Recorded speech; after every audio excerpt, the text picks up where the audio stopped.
আসসালামু আলাইকুম। মার্জিয়া রান্নাঘর থেকে সবাইকে স্বাগত। যাকে বই করি তার নাম হাসর, যাকে বিশ্বাস করি তার নাম কোরআন, যার কাছে আমি ঋণী তার নাম মা, যাকে নেতা মানি তিনি হলেন রাসূল সাল্লাল্লাহু আলাইহি সাল্লাম, যার কাছে মাথা নত করি তিনি হলেন আল্লাহ। মানুষের মধ্যে এমনভাবে নিজের জন্য জায়গা করে নাও যেন তুমি মরে গেলেও তোমার জন্য তারা দোয়া করে আর বেঁচে থাকলে তোমাকে ভালোবাসে। হযরত মুহাম্মদ সাল্লাল্লাহু আলাইহি সাল্লাম। সর্বদা ছোট ছোট গুনাহগুলো থেকে নিজেকে বাঁচিয়ে রাখো, কেননা মানুষ কখনো পাহাড়ের সাথে হোঁচট খায় না, ছোট পাথরের সাথে খায়।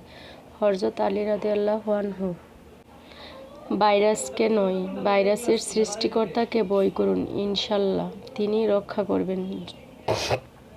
যে মেয়ে মাথায় কাপড় ছাড়া চলবে কিয়ামতের দিন তার একটা চুল সাপ হয়ে তাকে কামড়াবে।